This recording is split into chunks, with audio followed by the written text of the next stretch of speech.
Texans and Colts play today. And by the way, we have a football doubleheader. Colts host the Texans, followed by the Bills at the Steelers. Coverage begins on noon Eastern on most ESPN radio stations. By the way, I've been to a game that Josh Allen played in, so it's like we're friends too. Texans and the Colts. Daniel Jones is set to start versus Houston today, despite a fracture in his fibula. I don't understand how people do this.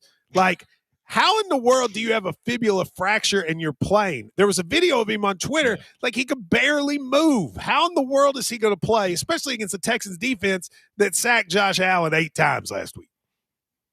Well, the question is, why is he playing? Like, isn't it what trainers do? Like, doesn't a trainer say, no, you can't play, especially with a team that is still going to be in the playoff picture, even if they were to lose today?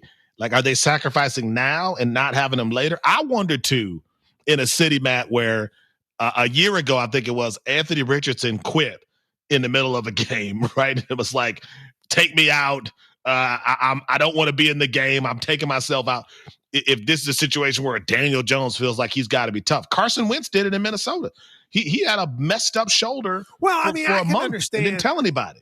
I mean, I can understand playing because this is a huge game for the division. I mean, this is, if the Colts win this game, they very likely will win the division. If they lose it, then it's kind of still up for grabs. I can understand why you'd want to play. I just have never heard of a dude playing with a fractured fibula, especially a guy like Daniel Jones, who mobility, Myron, is part of what makes him an effective quarterback. It doesn't make a lot of sense at all, right? And again, if he gets hurt and it's worse, and now you potentially lose him for a playoff run, why do it? So I'm not really sure why he's playing if he's got a fibula. If he's got a broken leg is what they really is, yeah, right? It's kind of insane to me. And I will note this Texans defense is just a juggernaut. I mean, it's hard because the Texans are not a high-profile team. You know, they've been playing with Davis Mills a lot, and so I think a lot of people haven't paid attention. You will not see too many the two best defenses in the league are probably the Browns and the Texans, and the problem is they're on teams, Myron, that nobody cares about, that people don't follow. Yeah, Will Anderson Jr., I think, has had a sack in 6 consecutive games, tying Mario Williams. Yeah, he is an amazing player. One more game, and he ties J.J. Watt. So, I mean, that Texans defense has been tough. Here's the thing. What if C.J. Stroud isn't good after you just won 3 in a row with Davis Mills? Like, that could be interesting, too. Yeah. One person writes, Matt, I do believe Myron is a huge F1 fan. What is his favorite race? The one in Vegas. The one in Vegas. The one you happen. Well, okay, that's beautiful, a fair point. What's your second favorite race? Paris. Paris doesn't have a race. Yes, it does. No, it doesn't. It's a country, but it doesn't. Well, they don't race through the streets of Paris. Somewhere near there. Paris isn't a country. I think you mean Monaco. I said look it up near there. That's what I said. It's a different country. But otherwise, King of the Mountain, next. Coming up on the Monday edition of Unsportsmanlike with Chris Canty, Michelle Smallman, and me, Evan Cohen, we look ahead to an important Monday night game for Drake May and the Patriots. Plus, Damian Woody joins us in studio at 7:30 a.m. Eastern. It's Unsportsmanlike at 6 a.m. Eastern, right here on ESPN Radio, ESPN2, and ESPNU. Getting sick always happens at the worst time, the middle of the night, weekends, or right before the holidays. Your doctor's office is closed and urgent care means long waits and big bills. That's why I keep a medical emergency kit at home. Prescription medications ready when I need them. And right now, during their Black Friday sale, you can get the lowest price of the year. This isn't a first aid kit. It's like having an urgent care and a pharmacy right there in your home. You get essential prescriptions like a generic Z-Pack, plus antibiotics for pneumonia, strep, ear and sinus infections, even meds for nausea and UTIs. Just match your symptoms to the guidebook and make sure to connect with their telemedicine doctor. Take your meds early and feel better faster. Order your kit online in minutes before you need it, and your kit will be shipped right to your door. Don't miss out on the Black Friday savings. Visit urgentcarekit.com/Black Friday. That's urgentcarekit.com/Black Friday. urgentcarekit.com/Black Friday. Prescription required. Always consult your doctor to determine if this product is right for you. 97.7 ESPN The Zone.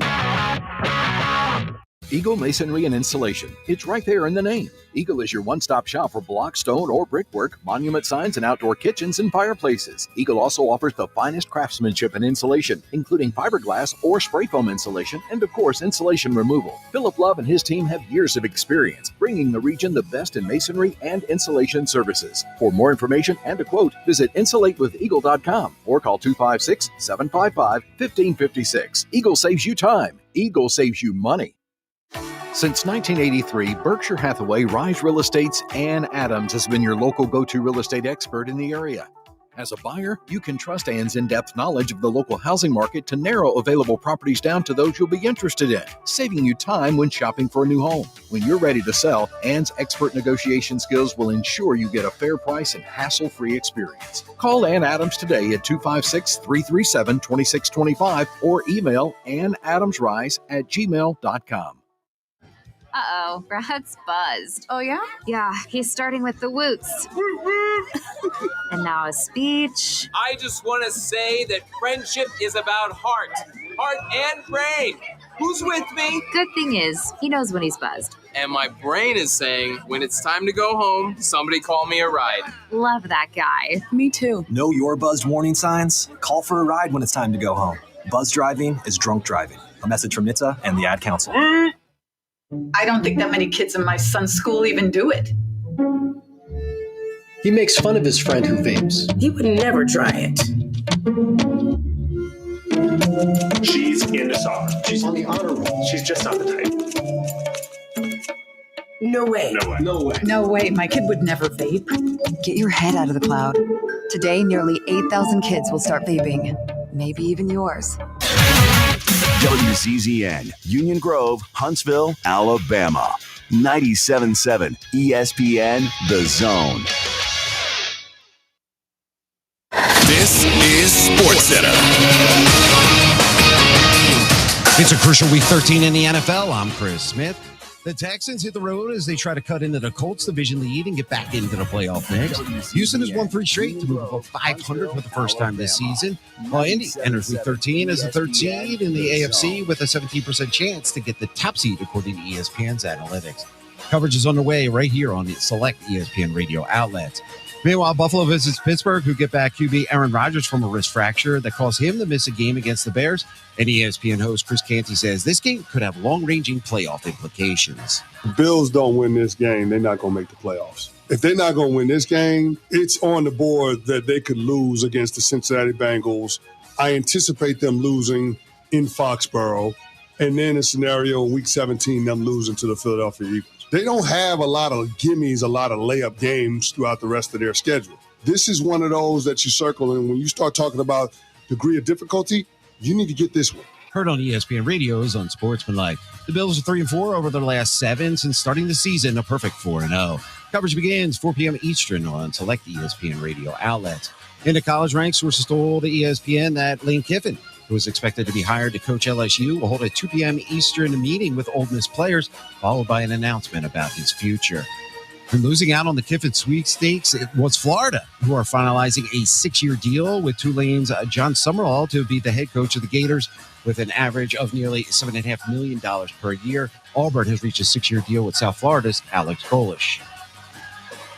Hey, it's Evan Cohen. Coming up Monday, we look ahead to an important Monday night game for Drake May and the Patriots, plus Damian Woody joins us in studio at 7:30 a.m. Eastern. It's Unsportsmanlike at 6 a.m. Eastern, right here on ESPN Radio, ESPN2, and ESPNU. 97.7 ESPN, The Zone.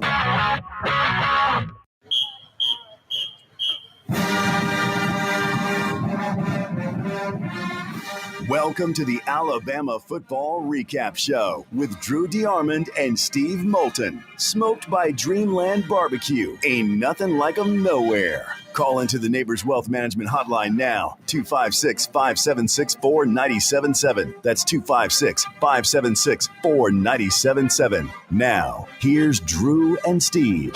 Empty set again with Daniels at quarterback. Looking to throw, pressure coming. Eludes one man, and now he's going to go down. Waiting on the snap from Alex Rozier and the hold from Dow. The kick is up. It's got plenty of leg, and the kick is good. Great start for Connor Talty as he boots through the 46-yarder. Jeremy going wide right. It will be a quarterback keep left side. He's got running room. Ty Simpson inside the 20, inside the 15, and knocked out of bounds. A bank first down, and then some. Down to the 11-yard line. What a play. Ty Simpson on the keeper there. Student body left. And Corey, a big-time run there for him. Hill to the left of Simpson from the pistol. Looking to throw. Pressure coming. Fires back of the end zone. Jump ball. It is caught. Touchdown, Alabama. Isaiah Horton in the back of the end zone on a beautiful throw from Simpson with 4 Tigers hanging all over him. Finds him for pay dirt, and Bama has a 9-0 lead. For Ashton Daniels. Gets the snap. Looking, firing, and that is dropped. It was broken up, actually. A great job by Alabama's Dejon Lee. Shifts left, gets running room. He's got a first down. He's got more in Auburn territory before he's pushed out of bounds, shy of the 30-yard line. A bank first down on the nice carry from Jam Miller. 26 yards roughly, and that is the second 20-plus yard run from Alabama today, Corey. Bringing Horton in motion. He'll be a fullback. Play action.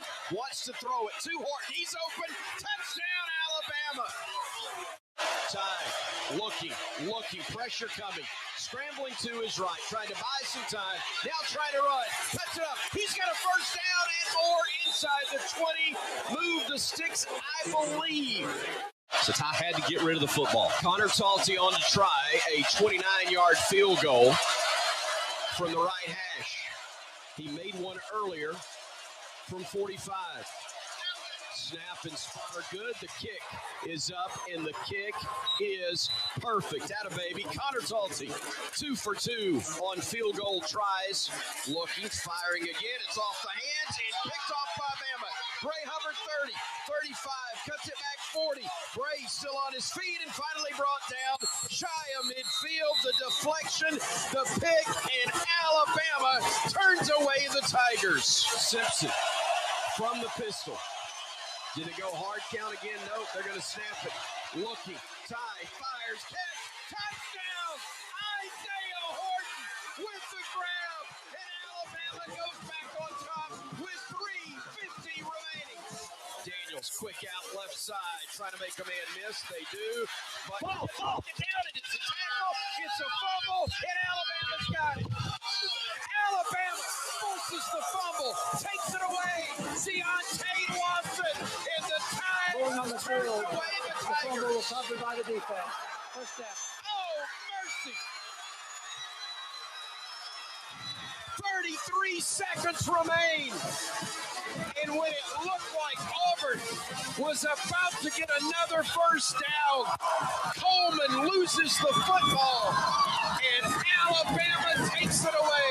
They got to throw it. Bama's chasing him. He's stripped, fires downfield, catch is made. We got it to the ground, and hallelujah, it's over. Yanze Pierre with the stop. It's zeros on the clock, and Alabama is headed to Atlanta again and play that song.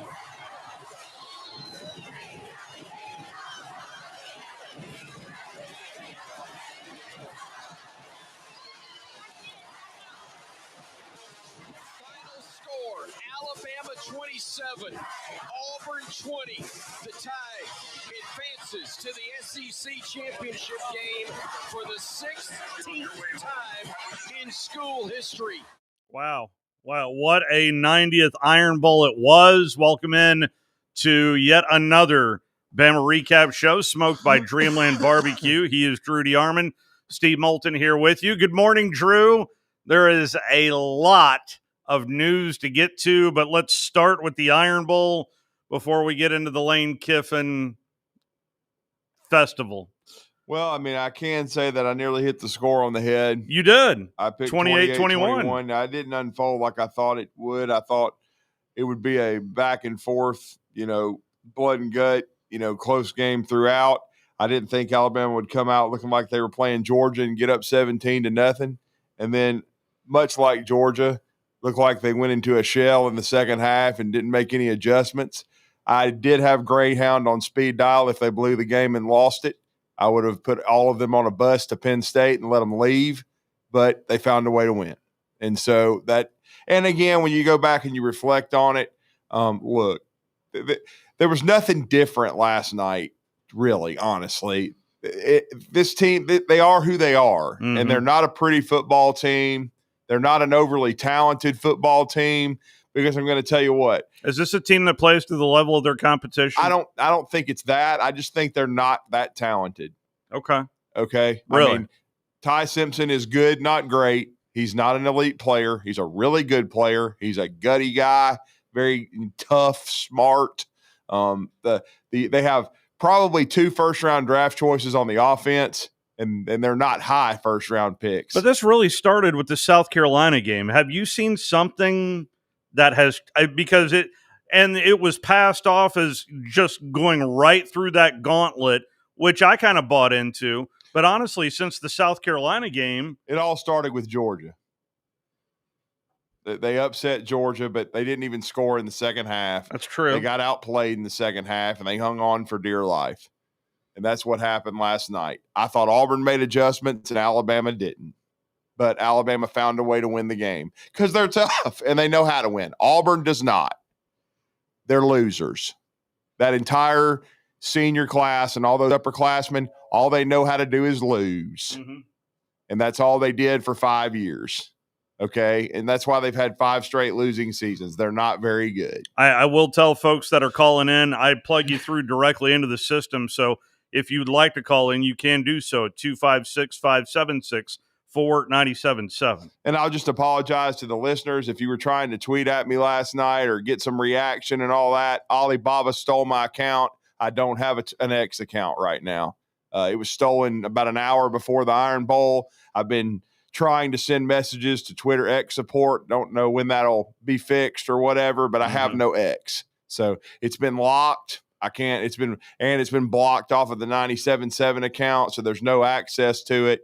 So it's been password protect. It's even got a protection on it where you can't read the posts. So hopefully somebody from X will do their damn job and get my account back. Well, that stinks. Because I've been on X/Twitter since 2013, and this is the first time this has ever happened. Now, I've heard of it happening, so they better get my account back is all I'm telling them. But again, I don't have an account, so anybody that's trying to get a hold of me via a DM or something like that, some jackass from India stole it from me or wherever, some hacker with nothing better to do. He can't contribute to society positively, but whatever. Let's dive more into there's Jam Miller getting hurt again. That is going to be a serious blow for, I would speculate, for this weekend's game against the Georgia Bulldogs and the SEC championship game. But I mean, what have you heard? I mean, just for guys that didn't even play yesterday, there was some notables, including at tight end there with Josh Cuevas. I would suspect Cuevas won't be available. He would be available for a potential playoff game, I think, but I doubt he'll play next week. I think Jam sprained his ankle. I think he got rolled up on, and it stinks for him because he was having a good game. Yeah, I mean, for once, he did do his usual, crap job of picking up the blitz and things of that nature, but he ran the ball hard, and then he dropped a potential touchdown pass that. Yeah. And I don't want, if I hear one person tell me that he threw it too hard, then I'm gonna then you give yourself a lobotomy. Okay, he threw it too hard. It hit him in the hands. Do your damn job and catch the football. Well, okay? there's plenty of Auburn fans that are probably saying that today as well, with as many drops as they have. Because he might still be running up the sideline if he'd have caught the damn ball. He definitely would have had a first down. Threw it too hard. Well, I mean, I had some people basically kind of intimate that. Well, he had to throw it really hard. Who cares? Catch the ball. What's your job? I don't want to hear it. So, but I mean, again, Alabama found a way to win. You credit them. They're tough. They're leathery. It's the one game in this streak, Oklahoma was, where I thought, Ty didn't play very well at all in that game, basically lost the game. Yeah. But I thought he would win that game with a drive like he won the Auburn game because he'd done it all year long. It was the one time that he wasn't able to answer the bell, okay? But, of course, I do blame Ryan Grubb some on that too because I'm not going to Ryan need to sack Williams on a 4th down play when I know he doesn't run routes correctly. He doesn't catch the ball half the time, and he's soft as church music. Okay, I'm going to go to Jerm Bernard, Cuevas, or Daniel Hill, like I told you a million times. And I thought it was interesting yesterday. He was only targeted maybe once or twice, and the plays got blown up. Ryan Williams didn't touch the football. Shows you how much they trust him in a big game. They don't. And he's probably being phased out like Jam Miller. I wouldn't be surprised if he's in the transfer portal. And if I were an Alabama fan, I wouldn't care because he doesn't make plays. Is the ceiling for this team the semifinals? No, the ceiling is to hope to get in the playoff. I don't think they're talented One enough. and done. You think one and done? I mean, they might win a game, but they're not going to win the national championship. They're not good enough. They don't have enough talent on the offensive side of the ball, period. End of story. That's why they can't run the ball. That's why, the quarterback is a really good player. He is not Mac Jones. He is not Bryce Young. He is not Tua Tagovailoa. It's not even close. I had a debate with someone last night that basically tried to say he was Mac Jones without the talent around him. And I was like, no, Mac Jones could throw a deep ball. This cat can't do it because he missed yet another touchdown on the first series against Auburn because Jerm Bernard was open and he missed it. Yeah. And he misses them all the time. He does not throw the deep ball well. He does, and his accuracy has not been good for the last month. Really, that's why I point to the South Carolina game. It's because he got injured. Okay, you saw him getting treated last night. Yeah. I mean, he's been banged up since that game. So why aren't we seeing another quarterback? Or because he's healthy enough to play. You give him, you treat him, and he's healthy enough to play. He's a tough kid. An injured Ty. He's a lot tougher than the guy at number 2 that he throws to. Okay. An injured Ty is better than the backup quarterback. Right now, yes, because he has experience. And he's not and there's a difference. He's hurt. He's not injured. Let me rephrase it. There's a difference between being hurt and injured. He's hurt, he's playing hurt, he's gutting it out, he's doing his job, unlike number 2. Who's getting paid $1.8 million to paint his nails and talk about his mental health.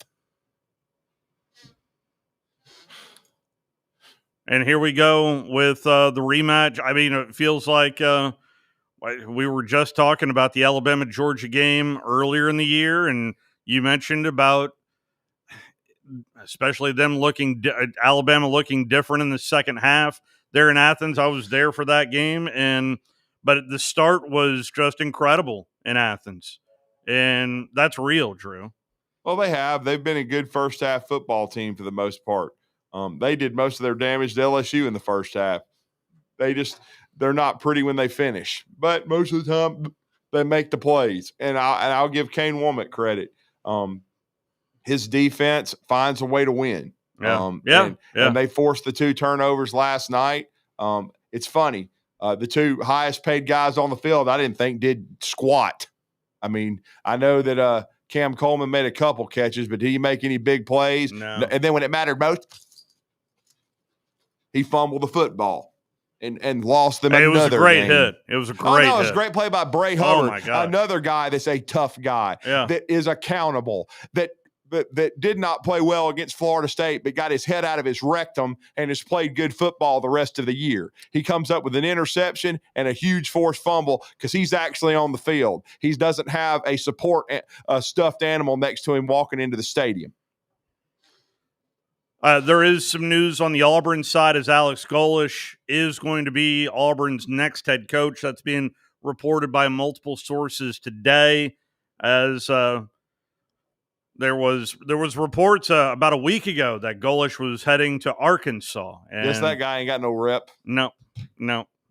And the other news is what is going on in Oxford, Mississippi. I got a short, succinct message from West Neighbors about that, and I can't say it on the radio. Yeah, Yeah, it's a show. Yeah, it's it's about like what happened to me in the bathroom this morning. So if you can't connect those dots, I don't know what to tell you. I can tell you that we'll head out to the Neighbors Wealth Management Hotline.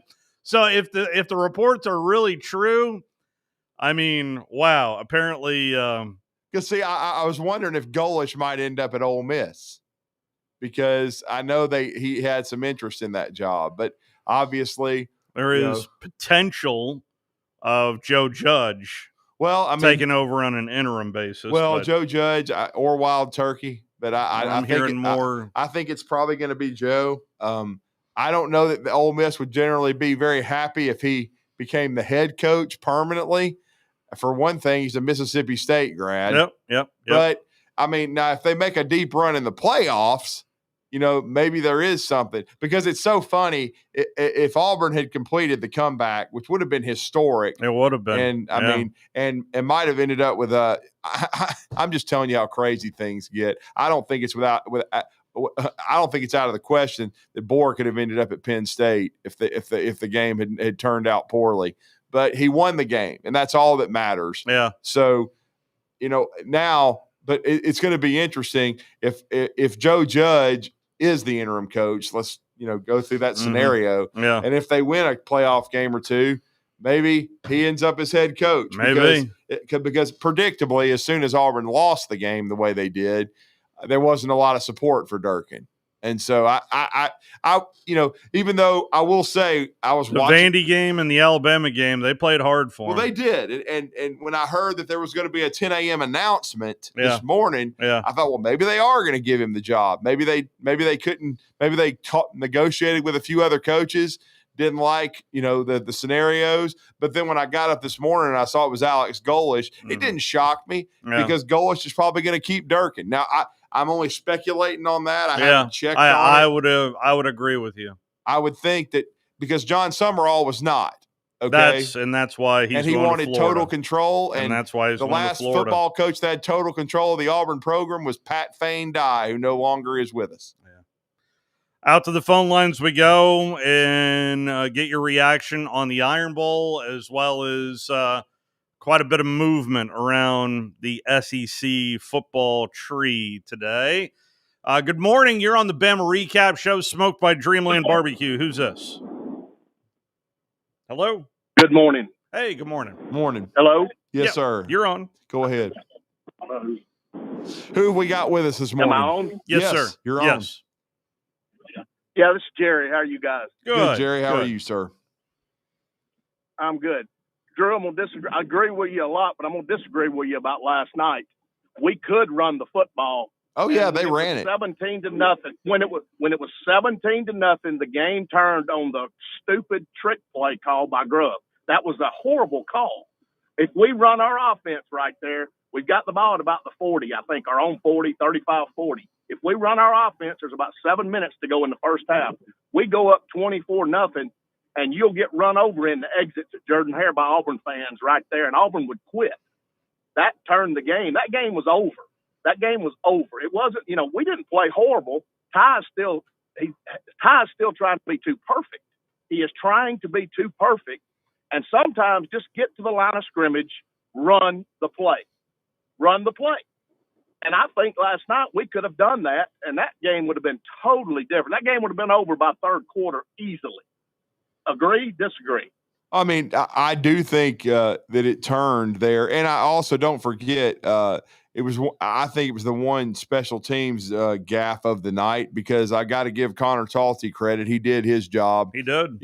Maybe he didn't have to get thrown into a trash can by one of the offensive linemen. He kicked the football through the uprights, but they also shanked a punt. I mean, which gave Auburn field position, and it just Agreed. Agreed. It flipped there. Now I'll give Alabama's defense credit because they held them to 3. They didn't give them 7 points, but it started turning when the trick play kind of got blown up, and that's the risk you take, because if it works, you're probably up 24-0 because they're not going to be prepared and got to be wide open. But unfortunately, it got blown to smithereens, and it just kind of started letting the air out of the balloon a little bit. I understand, but there was no need for that right there. If you've got that play in your playbook, you save it for a game when it's really, I mean, you're up 17-0 and controlling the game. That's a high-risk play right there, high-risk play. And it's lucky it wasn't intercepted because Ty got blown up again because the play it looked horrible. It looked horrible. But if we would have lined up, ran the ball, we would have scored right there, and the game would have been over. No suspense at all. I mean, I'll never be convinced otherwise. That game was over until that trick play called. And like I say, I support the coaching staff, but right there, I support the board's got to say, no, we're not doing that. We're running our offense. And Ty, again, if Ty will get this perfect mentality out of his head, I mean, I know, but he's got to get it out. And just like I say, get to the line of scrimmage. Grubb and them's got to get the play in quicker, which they didn't last night. And then Ty's got to get to the line, and let's just call protection and go. If you got to change protection, go. But don't worry about changing the play every time. You don't watch these other teams. They don't change it every time. We change it 90% of the time. We change the play at the line of scrimmage. Yeah, agree? I would agree with that. They like to adjust when the defense gives them different looks. And again, I thought Ty was solid. One thing I did like was that, and I think it helped the running game immensely, is they used Ty's legs because then they had to account for it. Yeah. I thought when they had the called student body left, student body right, they also, and then one of the better play calls of the night, and ironically it got called back because of Isaiah Horton, who made up for it by catching the fourth down touchdown, but the zone read, because Alabama had run the football well up to that point, so you had to respect the tailback. And the one thing I will say, while I mentioned earlier in the show that, Ty's not Mac Jones as a passer, what he is a better athlete, and he can run the football. And he made two or three other huge scrambles last night. Yeah, that 26-yard run was – well, no, and then on fourth down. Well, yes. I mean, to make two or three guys miss my gosh. And find a way to, Mac's to make not the first doing down. that. No. He's a really good athlete, and he's a tough kid, and he made some plays. I said that after the game last night. I would have at least 10 running plays with Ty Simpson. But he's hurt. I would have some. I understand. He's hurt. Okay, I understand. But still, I think he can be successful. I think he can. He's got enough athletic ability. Now, he looked like Forrest Gump on that fourth down he got first down on. I thought he was going to stumble and, I said, run, Forrest, run. And he did. Just enough. Just enough. Did. And he almost stumbled back to not get it. He did. I mean, but I give him grit. I mean, like I say, I think Ty, he's not great, like Drew said. He's not great, but he's good, and he can be better, I think, than he's doing. Of course, he can be better. We've seen it, but I think he's got to get this perfect. Sometimes throw the ball away, or tuck it and run it, and don't change the play every time at the line of scrimmage. Sometimes just the mano-a-mano and go. More, I think, but I do know this, Steve. I don't believe Kirby was pulling for Bama last night. He would never say that publicly, but I do know quite a few Georgia fans that are just like, really, again, really. So I saw a meme this morning, a Georgia fan peeking through the blinds and saying, "Please, Auburn, please," peeking through the window blinds. So, but anyway, I had a couple of Georgia guys text me War Eagle during the game last night, but so. All right, man. Y'all have a good one. Thank you, Jerry. Appreciate you, man. Back out to the phone lines we go. 256-576-4977 is the telephone number. Good morning. You're on the Bama Recap Show, Smoked by Dreamland BBQ. Who's this? It's David. Hey, David. Hey, David. What's up, bud? I just need to say, I was just shocked again. Ty spent so much time with people in his face. I don't know why the running backs can't, at least on a pass play, can't pick up the first one through. He just get in the way. They don't have to be super blockers. Just get in the way. Just give him an extra half a second or an extra second. by getting in the way of whomever's blitzing. It's week in, week out. It seems like Vanderbilt DC figured out a defensive scheme, and everybody else has copied it ever since. The rest of the season after that, and I'm just the best word is flummoxed. I get so upset watching it. The line is not that bad. It seems like they need to give Ty at least another second. And all you don't have to be a super blocker. Dan Miller doesn't have to be a super blocker. All you got to do is get in somebody's way. And instead of when he takes a couple steps back to throw the ball, they're going the other way every time. I don't understand it. Yeah, I mean, it's been a problem all year, just like Ty Simpson's deep ball throws. I mean, he did hit Lottie Brooks on a 53-yarder, but later in the game missed him twice, or missed him and missed Jeremy Bernard. He missed Jeremy again yesterday when he had plenty of time to throw. Because I'll be honest with you, Alabama did have some trouble with the blitz yesterday, but they gave Ty plenty of time to make plays. Okay, some of those blitzes, I'm just going to give Auburn credit. They made some plays. It was an effective blitz. They got to Ty a few times, but he had plenty of time on most snaps to make plays and throw the football. And sometimes he made good decisions and threw it accurately, and sometimes he didn't. And so that's just kind of the way the offense is. And it was a little disappointing because if you'd have told me before the game, well, Drew, Alabama's going to rush for 158 yards and average 4 yards a carry, yeah, I'd have been like, they're going to whip Auburn soundly. Yeah. And they just did not because, there were a couple of big holes. I mean, yeah, big holes by the offensive line. Yeah, I would have thought they would have. And they did get up on them big.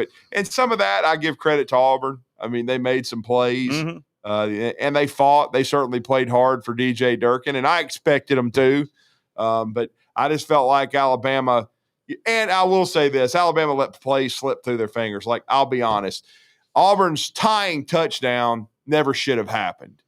Zay Mincy's got to pick the ball off. Yeah. It hit him in the face. Yeah. Make the play. I don't want to hear it. Because guess what you did the very 2 plays later? You missed the tackle, and the guy was running out the door. Make the play. Shut up and make the play. A lot of Auburn fans, at least on social media, have aired their grievances about roughing the quarterback. They hit him low. I can't help it if he got blocked into him. It's not my problem, okay? Losers make excuses and bitch about officiating all the time, all right? You had plenty of opportunities. You needed a sack about 8 times.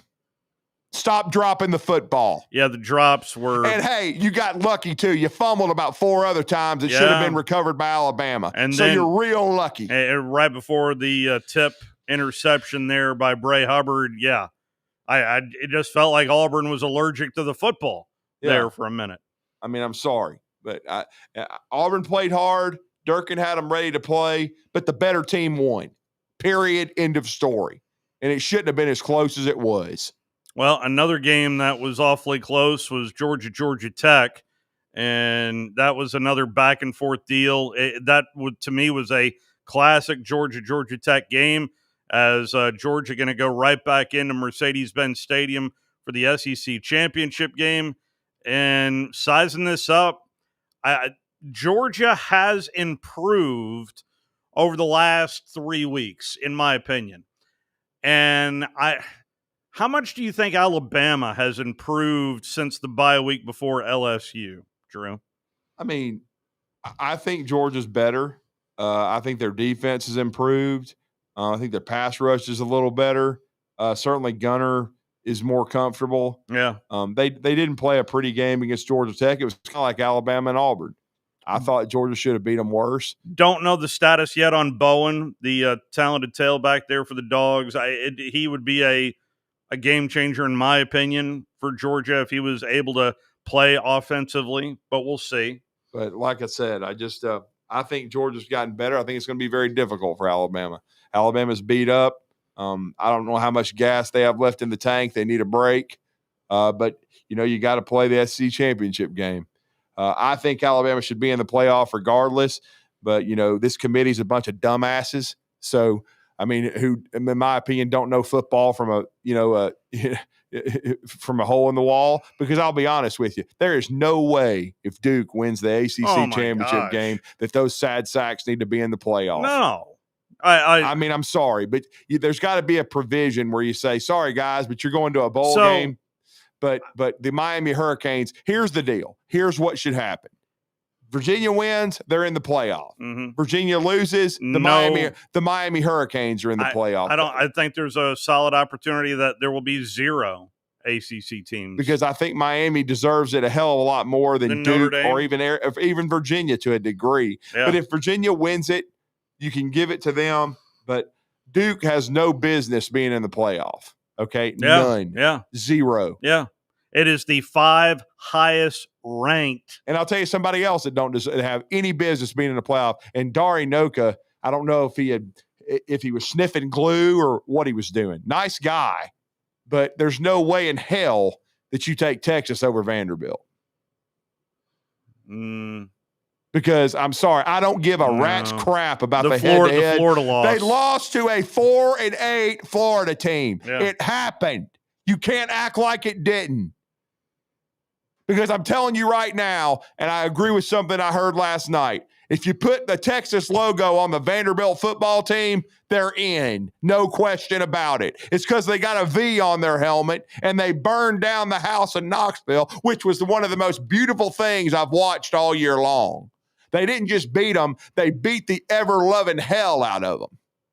And so I'm just saying Vanderbilt right now is playing better football than Texas. I don't care they beat overrated A&M. A&M played nobody. They only played one of the top 7 teams in the SEC. If they had played 3 or 4 more of them, Owen Buchanan's crying in his beer because they're not even in the playoff. Period. End of story. Well, we saw what happened when they hosted South Carolina just a couple of weeks ago. They shouldn't have won that game. I mean, and they were very lucky to beat Notre Dame. 1988 had them beat and couldn't finish. Nope, couldn't finish. But I'm sorry, A&M ain't going to be in it long either. They're good. They're not great. It's about. I thought at one time they were playing really good to great football. They're not right now, and that's all that matters, man. So I don't think A&M's long for the playoff either. A quick look at the strength of schedule, not strength of record or any of that garbage. Strength of schedule. Let's see here. Alabama's strength of schedule is 8th in the country. Tell 8. that to Hunter, you're a dumb who had to hire Ryan Silverfield because he botched about 4 candidates. Oregon is 16. That's higher than I thought they would be. Indiana's is at 56. Notre Dame's 32. Ohio State is 37. I told Wolverine Dan he was going to get his ass whooped. Miami is at 28. These are strength of schedule rankings. Texas A&M's 15 on their strength of schedule. Respectable. Vanderbilt's 21st. Texas is 13th. Oklahoma is 10th. And boy, Oklahoma. They were lucky. Because to me, if OU had lost that game, OU's out. Yeah, they're done. And then they're done. Then you replace them with Vanderbilt. You're done. Yeah, that was because there's a lot of nervous folks there in Norman. Mateer threw 3 interceptions, and he was lucky he didn't throw 2 or 3 against Alabama. Yeah. You know what I'm saying? Yeah. Very lucky. Matter of fact, if I was Alabama, I'd want to play Oklahoma anywhere in the parking lot. You know, let's go.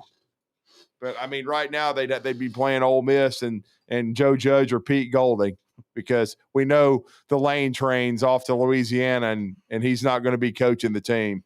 And all of a sudden, Ben Garrett looks like as soon as I saw Lane go up to Ben Garrett, who's a beat reporter for Ole Miss, and throw his comment. He's got a podcast that I'm sure has now got a few more people listening to it. Let me say something about that. And I've had Ben Garrett on my show a few times.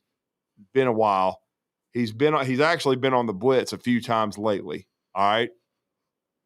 Now, some people are going to take offense to what he said about Lane Kiffin, but it was a rap lyric. And I'm just going to say the way Lane Kiffin handled this whole thing, he deserves criticism. And he's not above criticism. And what he did to me was Bush League. What I'm hearing that he's doing now is I know. He basically did the John Calipari when Calipari left Memphis to go to Kentucky. Yep. Basically, Lane was saying, you better let me coach this team or I'm going to raid the roster. Or else. Lane Kiffin is a turd, Steve. He's always been a turd. You can't polish one. I don't want to hear that he's changed. He's sober. He is a narcissistic piece of trash. Okay? That's what Lane Kiffin is. He's all about Lane Kiffin. He don't give a rat's crap about his players. He doesn't give a rat's crap about Ole Miss. If he truly cared about his legacy, do you think he'd be doing this? No, he doesn't care about his legacy. He cares about winning a national championship that he'll never win at LSU because he'll always burn the popcorn. Remember I said that, all right? He's not going to win it. What has he ever won? Tell me, to be the highest paid coach in America, what has he ever won besides a press conference and an X award? What has he ever done? He does have 2 conference championships at FAU. I mean, Nick Saban was criticized by other fan bases and other reporters and everything throughout his entire career. Do you think he ever went after one of them? If you're hearing what I'm hearing, have you not also heard about Nick Saban playing a critical role He in did. this? He told him to go to LSU because LSU can actually win something.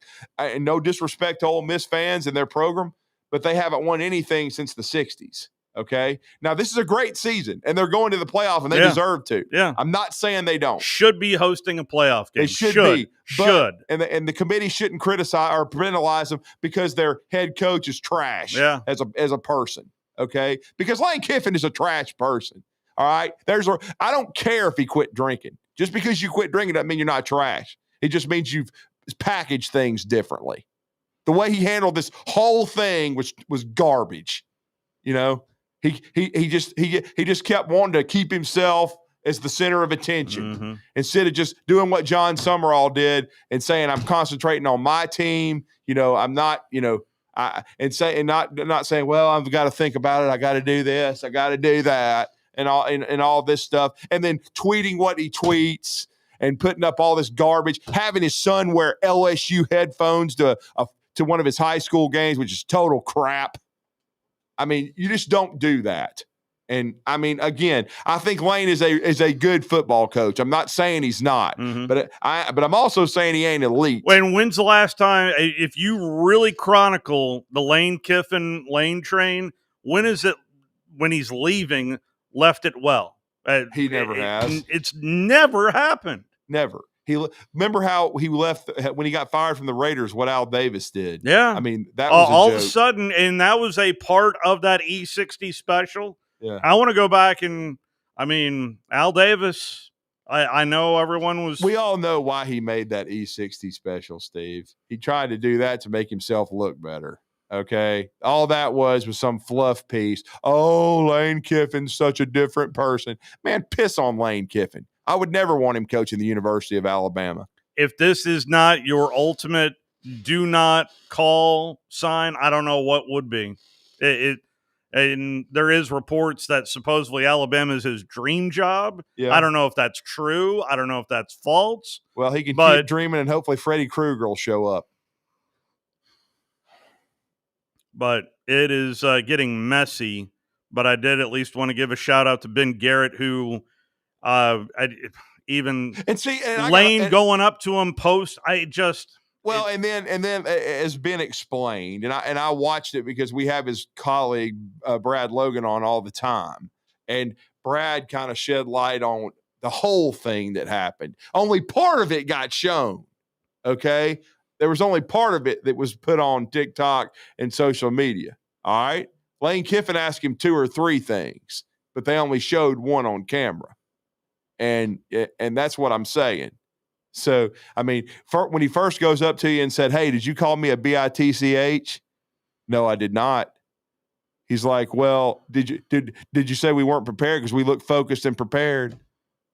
And then he's like, and then did you call me a hoe? And he said, it was a rap lyric. You know, you saw the hoe part, what he said. Yeah. And so I'm sorry.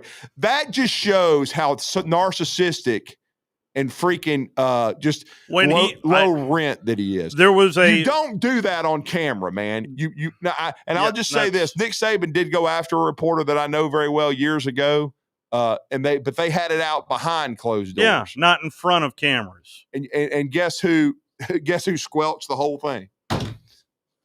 God rest his soul. I miss him every day. Yeah. Cecil Hurt. Yeah. Because Cecil knew how to squash that stuff quick. Because Cecil was the voice that everybody trusted. Yeah. And again, some people don't like Ben Garrett. I understand it, but I'm just saying in his defense, look, these coaches are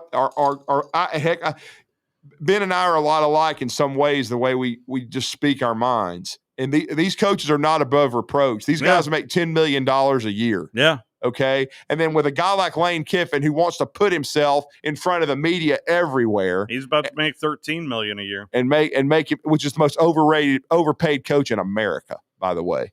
But anyway, that ranks him right up with Kirby, by the way. Kirby's making 13. And yet Kirby's got 2 trophies and a bunch of SEC titles too. You know what I'm saying? He's got multiple SEC titles. He's got multiple national championships. And Lane Kiffin has burnt popcorn. That's all he's got. But I'll just say this. His ass better win now, because there ain't going to be any kind of there's no, well, we got to get the roster set. Give us some time. No, you better win now. You better win next year. And you better either win the SEC or be in the top 5 or 6 seeds overall, like you were at Ole Miss. There ain't no waiting. And I wonder how much of his staff he's going to bring with him. I wonder if all of them want to even follow him, because I think some of them don't even like him. So that does get into I've been on the phone with a couple of guys that I trust very, very much. And there is a strong, gosh, I don't even know if I want to go here. You know what? Let me think about it for a second. And Brandon, yeah, I know his number. Brandon has called in. It is the Bama Recap Show, smoked by Dreamland BBQ. How we doing this morning, Brandon? We're up here at Sugar's Ribs in Chattanooga working on Sunday because we got a Final Four game Friday 5 hours away from my high school that we were getting ready to wear sacks on our head last year. What, are you going down to Tybee Island or something? Well, hey, you guys hired a new head coach, right? So head coaching matters. Yeah, he had a rough year last year, but he's put it together this year. So, we're in the Final Four for the first time in 27 years. I may be dead before we go again. So we're taking the camper and all the idiots we can pile in it, and we're going Thursday night, because going through Atlanta on any day is a roll of the dice. Trying to go that far and plan to get there on time, you might as well just plan on all day and just call it what it is. So working on Sunday so that we can leave town on Thursday, most likely. I was supposed to go to a wheelchair game Friday. I hope they don't crucify me, but I'll get them on the next one. Oh, you will. And by the way, Brandon, I have breaking news here. Breaking news from Chris Lowe. Yep, here it comes. Wild Turkey is the interim coach of the Ole Miss Rebels, not Joe Judge. You knew he was going to be, and there's so much crap to talk about. Like, I want to talk about the fact that I think Auburn got a good coach, but I think it's funny that they had to go to their third choice. Like, I enjoy the fact that the other big coaches didn't want to go there, and it tells you something. There's something going on in that program. John Summerall should have been a sure fit for that program, and he did not take it. But you take 6 cops and you want to talk trash to a reporter, talk about come in here and it'll be different. You got 6 armed state troopers. Who's going to bust you upside your head with all that security there? There's a word for that. It starts with a B and it ends with a H. That's what you are when you do that kind of stuff. Oh, I dare you to come do something to me with half the Mississippi State Patrol standing here with me. Yeah. That ain't cool. You want to talk trash to somebody, talk trash to them, but don't take, 6 armed guards with you to want to talk trash, knowing if that dude even looked at them wrong, they were going to taser him, beat him with an ASP baton, and God knows what else they would have done to him. Yeah, so Bush League ain't even strong enough word. No, and Ben did admit that they even held him back too. Like, they didn't allow him, if he was trying to walk into the press conference, and when Lane walked out there to be a jackass, they did basically shield him. So he had protection. Like I say, the guy's a turd, and I hope he fails miserably. Last night, 2nd and 1, Daniel Hill gets a big run. Yeah. And I don't know what the hell that play call was on the next play. I don't You either. get 9 yards on 1st down, 2nd and 1, you take a shot down the field. Yeah, that's what I thought was going to happen too. It's like we didn't want to. It was like we were phobic of trying to do anything. And I don't dislike Ty Simpson. You can't stand there until the guy has come around the corner 100 mile an hour at you, and you see him out of the corner of your eye, and he is crashing 3 feet from you, and then you decide to move. You've got to anticipate and move around in the pocket when you see the pressure coming. When you don't see it coming is one thing, but he saw that coming the whole way and just stood right there to the last second. That is his fault. He has got to do more to try to be a little mobile because they had a good defensive line. They had good pressure, and he just didn't react well to it. And they want to talk about these penalties. Well, let's talk about a couple. On that kickoff where they hit the kick-catch interference, unnecessary roughness, went back and watched it 3 times on my TV. When that ball was in the air, that dude stepped out of bounds in the back of the end zone. He was ineligible to catch that ball. The referees didn't call it clear as day. I'll show you on video. Back of his heel steps out the end line when the ball was in there. And then Cam Coleman, go back and watch it. I'll show you 5 or 6 times. Got a whole handful of jersey and shoulder pad, pulling a defender, jerking him all around. You swap that, and that's pass interference every time. That dude was grabbing people by the front of the shoulder pads, in the neck area, doing all kinds of stuff, and he was initiating the contact. So if they want to cry about pass interference call, well, I can show you about 7 or 8 of them that there's no question at all that Cam Coleman committed bad pass interference while the ball was in there. So, yeah, it was a little ticky-tack about the whole diving at the knees, but is it a rule? Yes. Did they call it? Yes, they did. You don't always have to like it. I didn't like some of the penalties last night, but I look at the TV and say, yep, that was pass interference on us. I'm very objective about it. Either it is or it isn't. But Auburn did way too much with turnovers. Yeah. And Alabama just didn't look set on offense. Like, I felt like we couldn't find ourselves. Yeah. I don't understand why Ryan Williams is on the sideline other than he's kind of a turd. I mean, was he hurt? Did they just say, the hell with it? We don't trust you like y'all were talking earlier. I mean, we didn't have really a fullback to throw to or a tight end to do anything with because Cuevas is hurt. Yeah. And we got to figure that out by Saturday. Yeah. But I just don't the offense last night, when we ran down in distances, things you think you would do, we didn't do those things. I enjoyed him going balls out and throwing for it and winning the game in the end zone. They don't lack aggressiveness. They just lack situational play calling sometimes that doesn't make any sense. Ryan Grubb will run some sicko play that you didn't see coming. It's like, oh, that's nice. But he won't take a shot on 2nd and 1. And I haven't figured it out yet. I'm trying to figure out what's going through their mind when they're sitting up there with their play sheets and their Well, that calls staff and did make it to that. the title game a couple of years ago. So, I mean. No, I mean, look, man, part of it is just adjusting to a new staff and what they do. Yeah. And some of it just drives you crazy. They don't do things conventionally. Like Nick Saban, there's no way in hell that he goes for that touchdown last night. Yeah. He kicks the short field goal, and if the kicker misses it, you get rid of it. That's just basically the way it is. But I think last night, obviously, he was in a good place. I think he would have drilled the kick. So everybody that's listening, don't run off the road, and I hope you're recording it. But I did compliment the kicker. Well, I mean, he deserved it, though. He went out there and was perfect and done his job. He did. And as far as kicking the ball goes. So the worst part of the whole that part of the deal was the shank punt.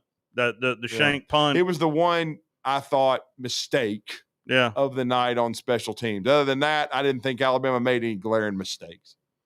And then, except let me correct myself. Lotsier Brooks. Oh, yeah. Recover the fumble. Yeah. The guy botched it right in front of you. Yeah, I Recover forgot. it.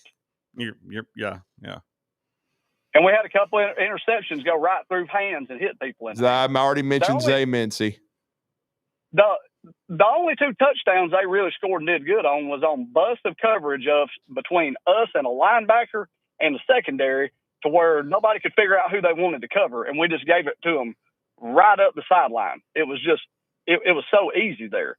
But I've cussed Wilkin Formby, but since they moved him inside, he hasn't been outstanding, but he's been nowhere near. He's a better awful as guard he than he is a tackle. Yes. Okay. Yes. Very much so. He's So not I feel great like at either ever since- one, but he's better than that. I mean, you know, he might not have to have a Taco Casa in Jacksonville. Well, I just want to say that for him. You know, somebody you beat on and called a revolving That's door. a deep and cut door right mat there. and all that. I'm sorry, Brandon. I didn't mean. Go to ahead, step finish your on thought, you. Brandon. But I've got 4 SEC championship tickets, section 209, row 9, seats 9 through 12. And you know what? Any year, I got people beat my door down for them.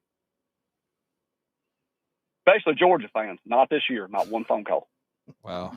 Not one. Well, it's Sunday. It's only Sunday. You never know. And there is some sort of press conference, I think, today at some point. Yeah, for 4:00 and 4:30. Yeah, I'll be on that teleconference today with both Kirby and Kalen.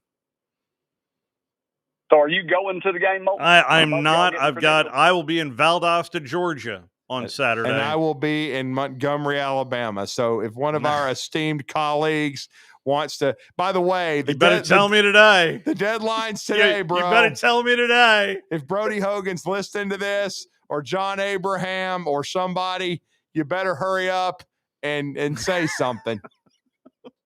Because I'm sorry, I'm going for hoops. I got basketball. I got basketball. I got a paid situation. Likewise. So well, gentlemen, I got to get a little work done, and we got to raise $7,000 for charter buses to a football game in about the next 7 hours. So, roll Tide, and get with y'all later in the week. All right, thank you, Brandon.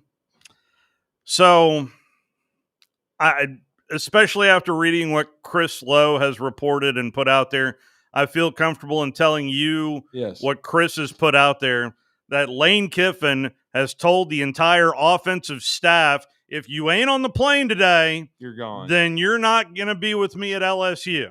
Right. So I hope half of them don't go. I hope they stay at Ole Miss. Make him rebuild the whole thing. You know what I'm saying? Or at least most of it. Again, he is a TURD.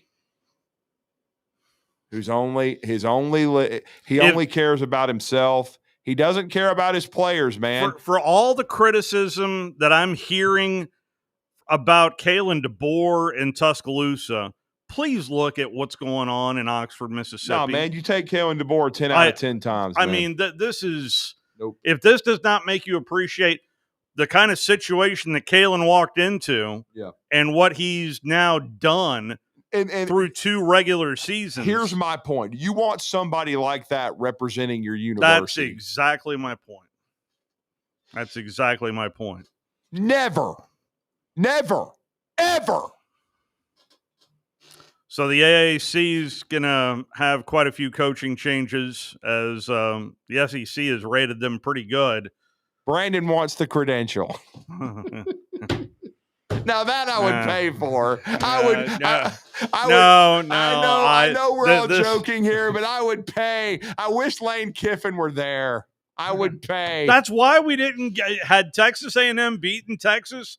This would have been resolved yesterday and not today, because there was still a chance. You can check your phone. I just sent you the best meme I've seen. Oh, you talking about the hat? Yeah, the hat. You know, and that was right.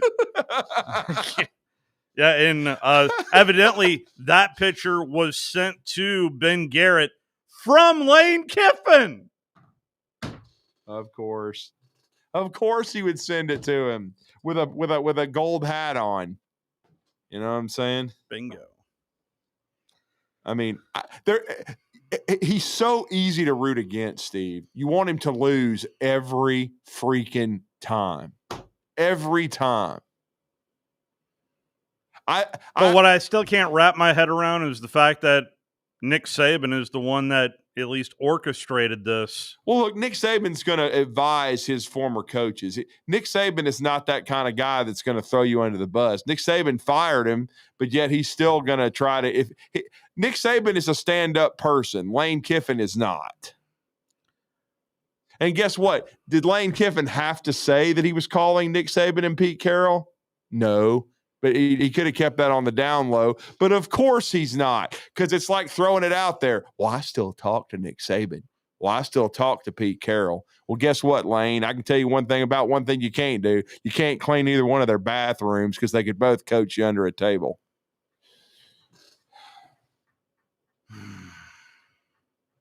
We do need to take a timeout. We've gone just about a full hour.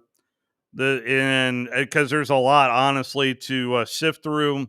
I would like to get a thought or two on Alabama, Georgia, and we'll roll through all the coaching changes in case you may just be hopping out of church. There is, it's not official, but it will be in about an hour and a half after Lane meets with his team. The fact that they're letting him do that. It is already being put out there that Pete Golding is expected to remain at Ole Miss and replace Lane Kiffin as head coach in an interim basis. I want to see if Blake Baker, and this is Mike Moscona, who was on top of this whole thing, okay? I much respect. I've always respected him. He was on top of this whole thing, how it was going to play out. But it's going to be interesting to see if Blake Baker either goes to Florida, stays at LSU, or ultimately, and I think this would be the best move for Blake Baker, ends up the next head coach of the Tulane Green Wave. Because his wife's from the area and he was heavily involved in the last search. That would be interesting to see if Blake Baker. But I will say this, according to Pete Nakos of On3, Florida is finalizing a deal with former Jacksonville Jaguars general manager David Caldwell to be their general manager with John Summerall. He is currently in the Eagles front office, but sounds like he is going to help John Summerall run that program with Florida. And hey, congrats to John. We haven't really talked about it. No, congrats. I want to talk about that on the other side. Yeah, let's talk about that on the other side of the break. We'll be right back. It's the Bama Recap Show, smoked by Dreamland BBQ. Log on today, 97.7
Because when it comes to football and ribs, everybody knows ain't nothing like them nowhere. Alabama football, Dreamland BBQ, the perfect team.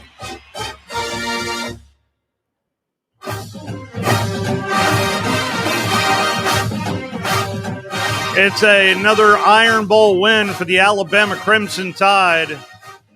Auburn still has not beaten Alabama since 2019. So it's the longest streak for Alabama since the 70s. I mean, and off to Atlanta, the Crimson Tide go to take on the Georgia Bulldogs in a rematch of a matchup that I was at between the hedges. I have yet to. I'm surprised, honestly, after telling everybody where I was going to be on Saturday. I didn't get a call from Wes right there. No, you're contractually obligated to go to Atlanta for the SEC champion. I'm not. I cannot confirm nor deny that I got a phone call at 2:30 in the morning from someone we both know that said the same thing when he found out I wasn't going. Well, Steve's going, right?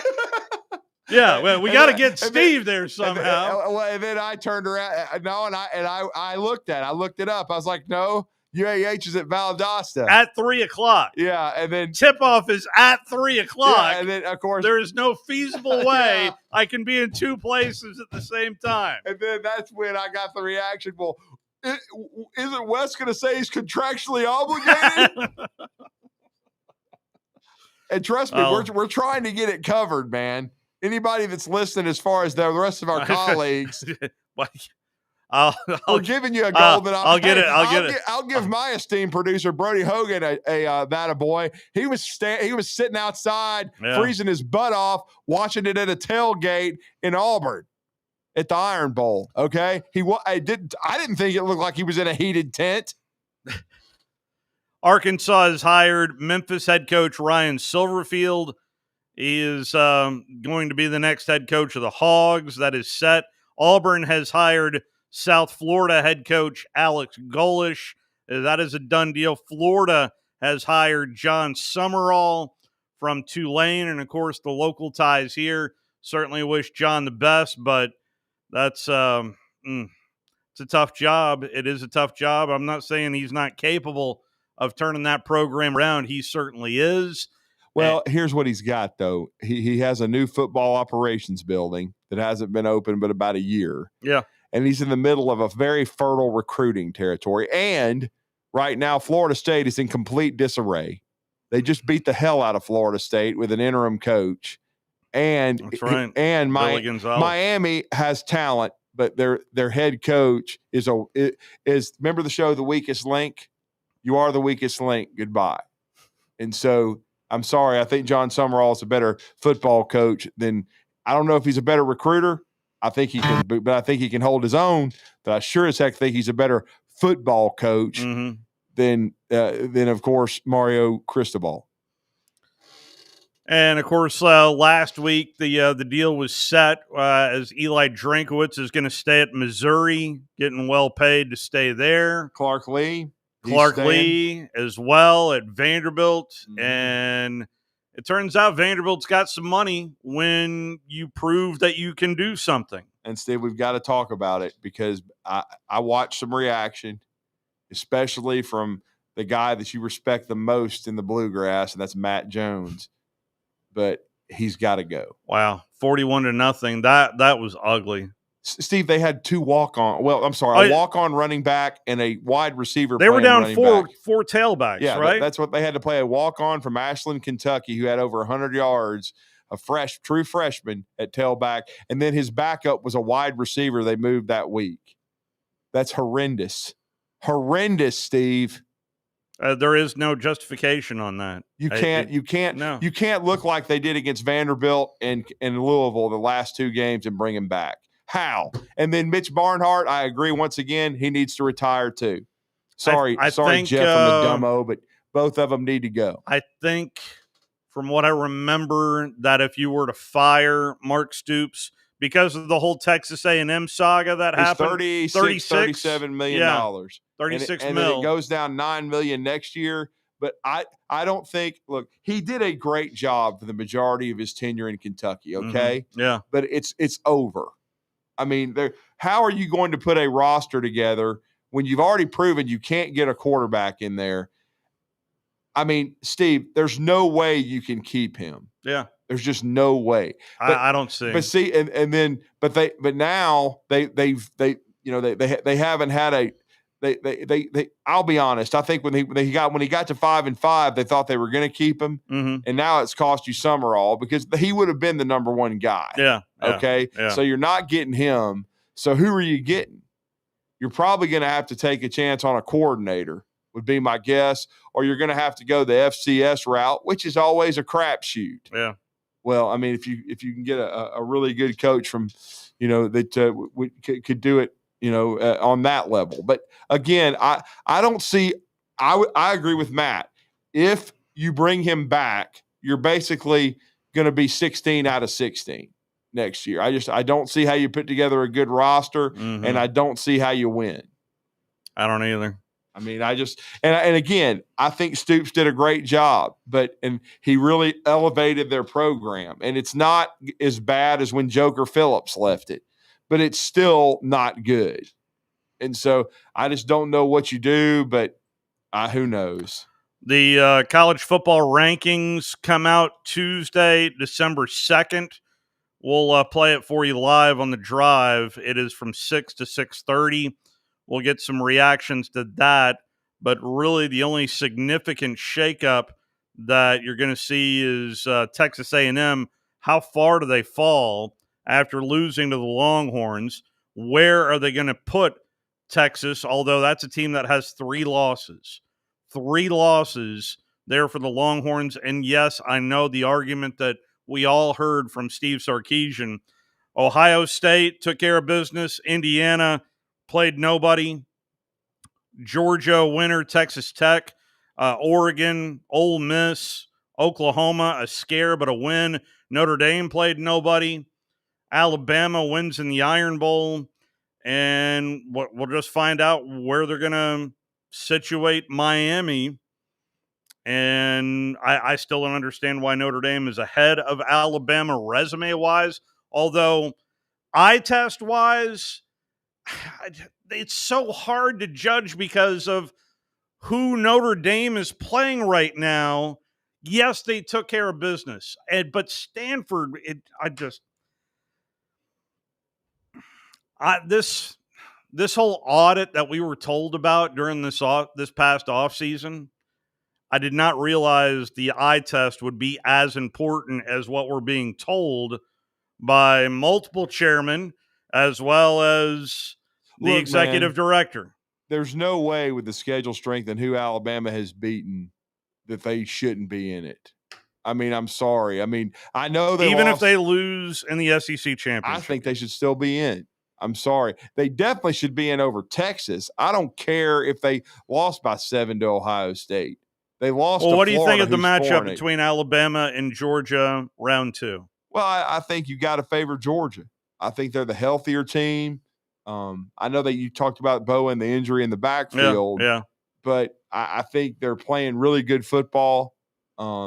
Alabama is still. I mean, Alabama. Who would you want at quarterback right now? Gunnar Stockton or Ty Simpson? I'd still go with Ty, but I think he's a better passer. But I'll just say this: as time has unfolded, Alabama's gotten banged up in the backfield. Yeah. They're and now with the broken jaw for Kevin Riley, he's definitely going to be out. So, and with Jam being hurt, you probably got to play 0, A.K. Deer. He actually did play last night. He caught a pass for 9 yards. That's right. And I didn't think he would play. Yeah. And if Kevin Riley's healthy, then he's playing. Then he's playing and not Deer. But yeah. And I'll just say this, and Deer probably wouldn't have played if Jam hadn't got hurt. It would have been just Jam and Daniel Hill. But Alabama's banged up. Ty's banged up. Jam's banged up.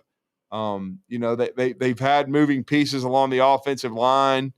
I think probably Georgia's the healthier team. Certainly Georgia will be extra motivated. And Alabama, anytime you play for a conference championship, but again, and then Ryan Williams is MIA. You don't know what you're Yeah. going to get out of him. Yeah. I mean, he's doing nothing. Jeremy Bernard, I was disappointed in him last night. Didn't make many plays. So I just think right now Georgia's playing better football and probably the more well-rounded football team. Plus, Georgia's got a really good kicker.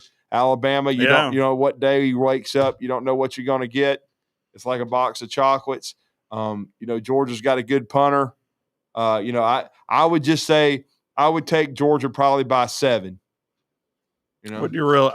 So we have seen Kalen DeBoer and Kirby Smart twice, and Alabama has won both times.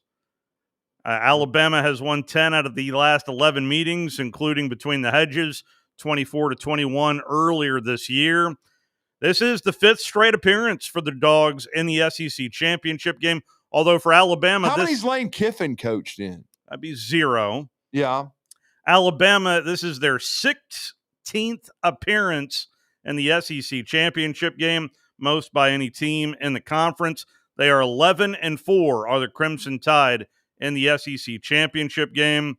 This is the 5th matchup between the Dogs and the Tide in the SEC championship game, and every single one of those matchups, do I need to tell you?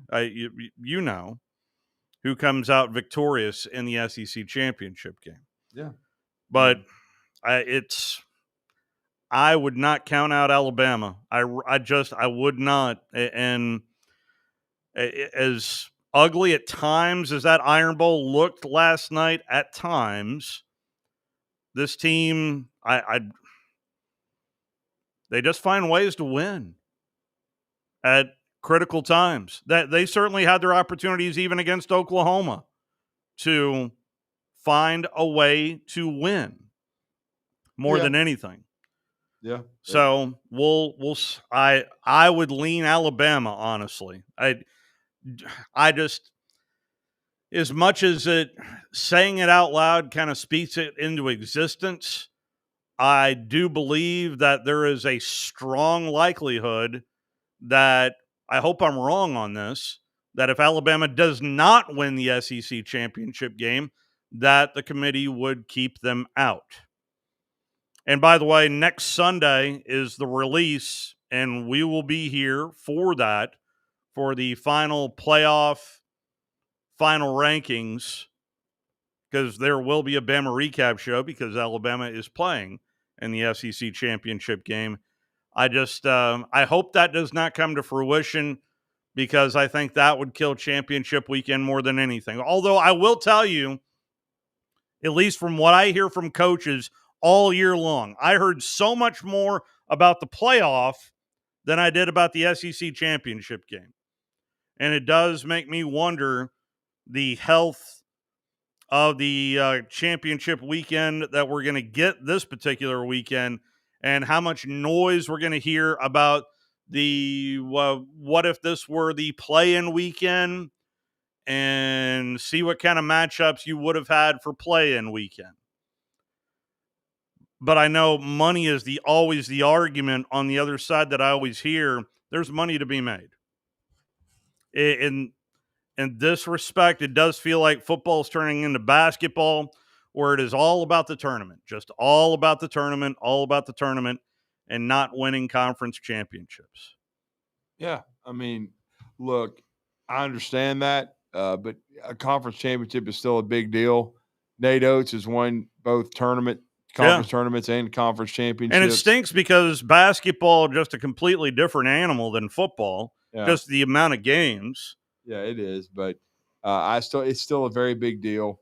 I expect Georgia and Alabama, even though Georgia's already in regardless. Yep. I mean, they're both going to be supreme. I mean, Indiana, Ohio State, they're both in. They're playing the Big Ten championship, right? And I know it's probably a bigger deal for Indiana, but yeah, I mean, what are you doing other than another week of wear and tear?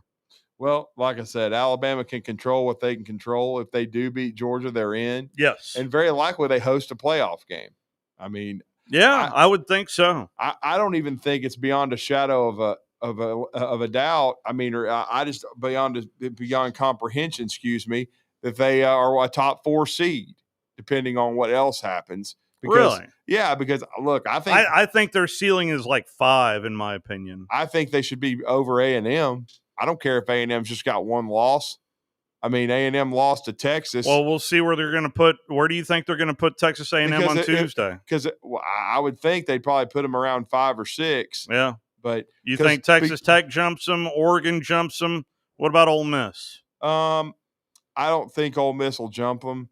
I think Texas Tech might, even though I think that league is weak. But I think Georgia will jump them. Texas Tech will jump them. Yes, Georgia definitely Oregon will jump them. So I'm thinking 6. Yeah. Does that sound about right? I think so. And the thing about it is, if Alabama were to win, I think they've already got the best win because they won at Georgia. Yeah. If they beat Georgia twice, that Georgia will be 3rd on Tuesday. Then I think if Alabama that's a top 3 win. If Alabama were 11-2 and beat Georgia twice, but wait a second, we're doing it wrong.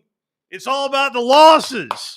Yeah, the losses. Right. And how much did they run in those losses? Well, guess what? You're a dumb. Alabama ran for 158 yards against the Auburn Tigers. I'm not going to sit here and say that I've seen every snap of Florida State this year, but I would like to believe that Florida State game 1 wasn't the same as Florida State game 5, game 10, that there was injuries involved. And I mean, it's Gus Malzahn. We've seen this song and dance before. Where he always jumps up and bites somebody. He always does. And then he fails, and then he flops the rest of the way. He's a 4 to 5 loss coach. He always has been. And let's just call it what it is. 2013 was a miracle, okay? Because they should have been a 4-loss team that year. Should have lost to Georgia, should have lost to Alabama. And it was smoke and mirrors, and what happened? You got Cal Turd on the radio talking about how he's the boogeyman. And he's Nick Saban's kryptonite. If he says that about you, just sell your house because you're going to be on the firing line eventually. Because he needs to stick to the NFL. He doesn't know a damn thing about college. Because I mean, Joe Burrow never played at Ohio State, according to this clown. I would like to believe that this committee is not going to do a whole lot at 1 and 2. Even if Indiana were to beat Ohio State, I think those would just flip and keep them 1 and 2. I think. I don't know. But especially how things have Ohio State, even though that was a fumble through the end zone on that reception, did you see the juggle? I saw the juggle. I mean, I saw it. It was close. Anyway, I'm not saying that Michigan was the better team. They were not. Ohio State. I just wanted was Michigan the to get the hell beat out of them. Well, mission accomplished as Michigan got the hell beat out of them. But I feel like this idea that we're going to stay at 12 needs to be thoroughly revisited right now moving forward, because now there is legitimate arguments, I would say, for Vanderbilt and Alabama. And Texas, yeah, and certainly BYU and Miami. There is a lot of good football teams that are not going to be in the playoff. And I'm sorry, I don't want to hear it. James Madison and Tulane, both of them, one of them deserves to be in, not both. I'm sorry, they didn't. This idea that we need a Cinderella, we have to have a Cinderella. James Madison played absolutely. They need a realistic bite at the apple for them to have a legitimate shot. We all want to see a 16 pull off the victory over the 1, but it just it took football 50 is years just for different. it to happen in basketball. Man. It is just it's a different animal between basketball and football. I in this regard, and I heard it from Greg Sankey of let's just wipe away everything and just take the 12 best teams. If it's 12 best teams from the AAC, or if it's not just, I'm not just sitting here on a stump, stumping for the SEC. I just want to see really good football across the board. I just want to see really good football, and we'll see what the committee does and puts forward on their rankings coming up on Tuesday. And we will have a Bama recap show coming up on Sunday as well. Any final thoughts, Drew? Well, I just, again, Alabama did what they've done all year except for the last 7 minutes against Oklahoma, and I'm talking about since the Florida State game. Yeah. They followed the formula. They played good defense. They forced turnovers. They didn't turn the ball over themselves. They won the time of possession. That's the kind of team they've been. And when they had to, they made the plays to win. Game ball to Ty Simpson. It wasn't pretty all the time, but made plays with his legs, made plays with his arm. Ran Jam Miller really before hard. He got hurt. Hell of a game from Jam. Bray Hubbard. Bray Hubbard on defense. Deontay Lawson on defense. Give them a ton of credit for playing the way they did. No question about it. And then I got to give a lot of credit to Connor Talty, who I criticized greatly, but he did his job. Handled the pressure quite well. Absolutely. You came through when you had to, dude. And so I give him credit. It's never easy to beat a team like Auburn 6 in a row and win 3 in a row at Jordan-Hare Stadium. It's a very difficult place to play, but Alabama got it done. They've given themselves an opportunity against Georgia in the SEC championship. Last time they tried to beat Georgia twice in a year in 21, it didn't happen. But, throw your hat in the ring and see where it goes. And I got more than a puncher's chance. And so, in my opinion, try to get healthy. We'll see what happens with Cuevas. We'll see what happens later today with Jam Miller. I know you're going to be part of that press conference with Kirby and Kalen DeBoer, but looking forward to the SEC championship game, no doubt, and these other championship games too. Go Red Raiders. Yeah, there is multiple other championship games. Shout out to Jacksonville State. They'll be playing host to the Owls of Kennesaw State. Yeah, Brandon Pilcher's alma mater. So that's also part of championship weekend, as the Gamecocks will once again be playing Kennesaw State in their home stadium coming up. That is going to wrap us up for this edition of the Bama Recap Show, smoked by Dreamland Barbecue. Hey, head over to our website and enjoy some Dreamland Barbecue right now.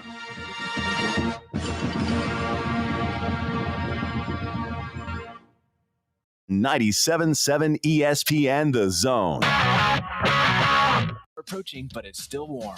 That means pests like ants, roaches, and mosquitoes are out in full force. Luckily, you can trust the pros at Arrow Exterminators to keep your home, business, and tailgate pest-free. Atlanta-based Arrow is trusted to keep Mercedes-Benz Stadium a pest-free zone and is the official pest control provider of the Atlanta Falcons. So rest assured that with Arrow Pest